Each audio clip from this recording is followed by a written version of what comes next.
Breaking news చూస్తున్నారు. Visakha Jessica కేసులో అనేక అనుమానాలు కలుగుతున్నాయి. జెసికాను పక్కా ప్లాన్తోనే చంపేశారంటోంది ఆ ఫ్యామిలీ. అందుకే సీసీ కెమెరాల డైరెక్షన్ మార్చారంటున్నారు కుటుంబ సభ్యులు.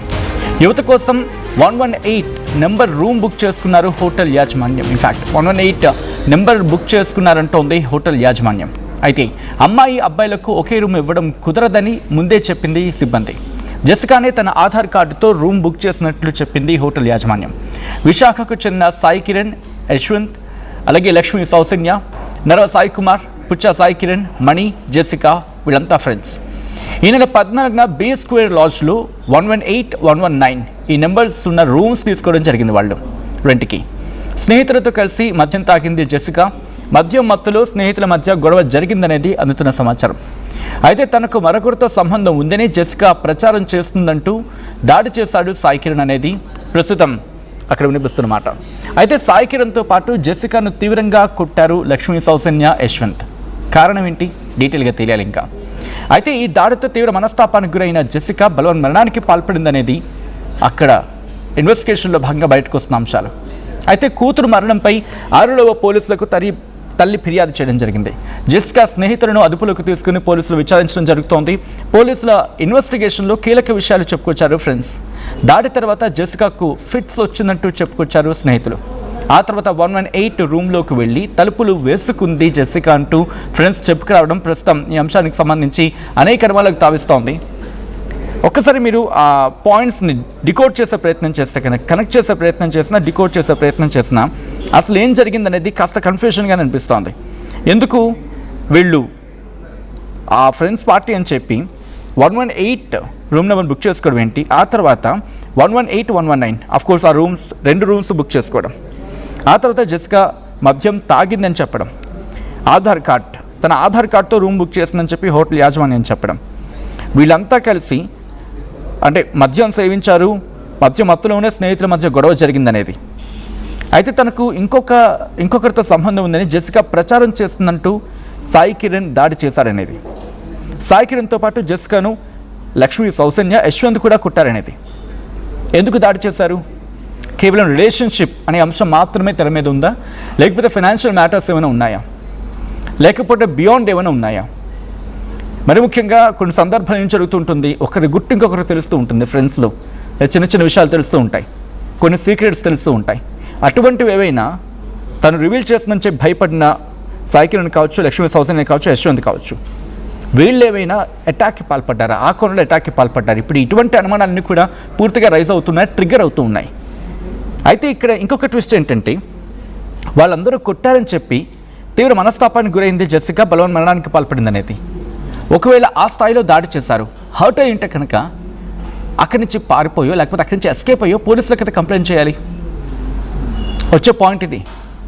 ఓకే, తనను కొట్టారు, తను హర్ట్ అయింది, రూమ్లోకి వెళ్ళింది. రూమ్లోకి అంటే అలా వెళ్తున్నప్పుడు ఫ్రెండ్స్ అయితే అఫ్కోర్స్ ఫ్రెండ్స్లో చిన్న చిన్న ఇష్యూస్ వచ్చినప్పుడు వెంటనే ప్రొటెక్ట్ చేసుకుంటూ ఉంటారు కదా. మరి ఎందుకు కాపాడే ప్రయత్నం జరగలేదు? తను రూమ్లోకి వెళ్ళి బలవన్మరణానికి పాల్పడేంత వరకు ఏం చేస్తూ ఉన్నారు వీళ్ళు? ఇప్పుడు ఇటువంటి డాట్స్ ఎక్కడ కనెక్ట్ కావటం లేదు. అంటే వీళ్ళు చెప్తున్న దానికి, అక్కడ జరిగిన దానికి at the same time parents raise చేస్తున్న క్వశ్చన్స్కి ఆ డాట్స్ ఎక్కడ కనెక్ట్ కావటం లేదు. ఈ క్రమంలో అసలు ఇంతకీ పేరెంట్స్ రైజ్ చేస్తున్న క్వశ్చన్స్ ఏంటి, ఆ ఫ్యామిలీ రైజ్ చేస్తున్న క్వశ్చన్స్ ఏంటి, ముందుగా చూద్దాం, ఆ తర్వాత ఇన్ డీటెయిల్గా మాట్లాడుకుందాం. మాకు ఫోన్ చేశారు ఉదయము, మీ అమ్మాయి హాస్పిటల్లో ఉంది అని. మేము వెళ్ళేటప్పటికి పాప ఏమో చనిపోయింది. లోపలికి వెళ్ళి చూస్తే మొత్తం గాయాలు ఇవన్నీ.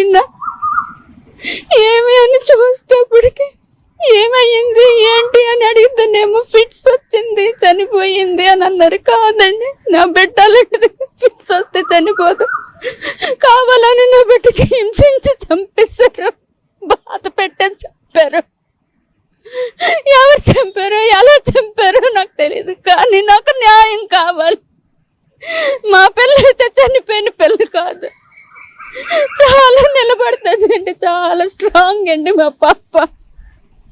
నా కూతురికి ఎంత ఇబ్బంది పెట్టి, ఎంత నరకయాతన పెట్టి చంపారో నాకు తెలియదు, కానీ న్యాయం చేయండి. మేము స్టేషన్కి కంప్లైంట్ ఇచ్చాము.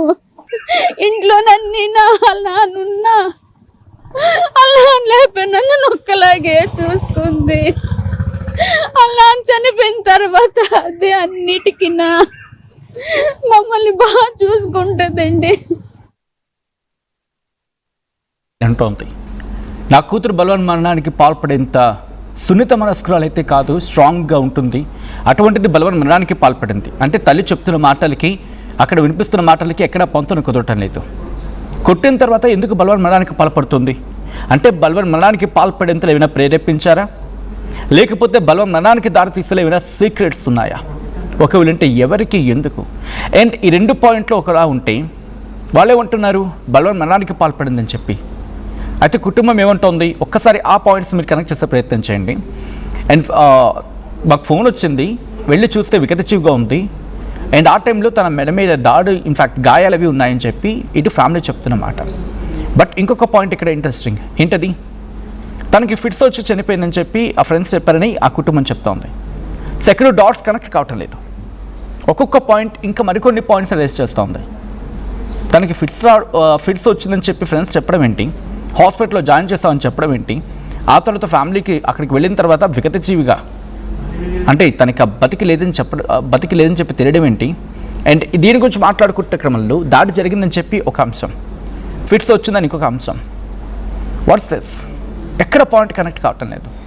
సో ఇన్వెస్టిగేషన్ ఇంటెప్త్గా జరుగుతుంది అనేది వినిపిస్తున్నమాట. ఈ కోణంలో పోలీసుల ఇన్వెస్టిగేషన్ ఎలా జరుగుతోంది, ఏ పాయింట్ సెంట్రిక్గా ఇన్వెస్టిగేషన్ జరుగుతోంది డీటెయిల్గా తెలుసుకుందాం. బట్ అంతకన్నా ముందు ఈ కథను మిమ్మల్ని కాస్త కలవరపరచచ్చు. దీనికి సంబంధించి అంటే చాలామంది సున్నిత మనసుకుంటే కనుక వాళ్ళు కాస్త కలవరపడే అవకాశం ఉంటుంది కాబట్టి దీనికి సంబంధించి తగిన జాగ్రత్తలు తీసుకోవాలని ఆర్టీవీ సూచించడం జరుగుతోంది. This is disturbing content, video description is highly advised. ఇదే అంశానికి సంబంధించి డీటెయిల్డ్ ఇన్ఫర్మేషన్ తెలుసుకునే ప్రయత్నం చేద్దాం. మా ప్రతినిధి రామచంద్రరావు సిద్ధంగా ఉన్నారు. రామచంద్ర